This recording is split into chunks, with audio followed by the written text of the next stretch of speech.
Joining me, we're going to talk about the New Jersey real estate purchasing process. So the number one thing in New Jersey that differs from New York is that the realtors typically will do the contract.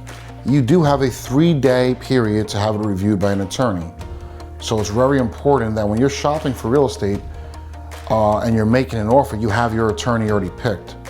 And once you sign that contract and get it back signed by the seller, I need to have it, or your attorney needs to have that in time to object to the contract, give a attorney review letter, which is like a New York rider. If you look at my other video, you'll kind of see what we go over there.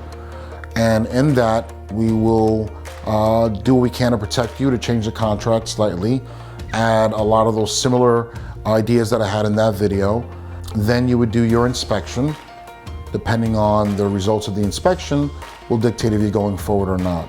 It is somewhat less costly than in New York for the same reason. There's no mortgage tax. So it might be a viable option for you. So if you have any more questions, just give me a call and we can go more in depth in the New Jersey process. Thank you. Enjoying the videos that you've watched today.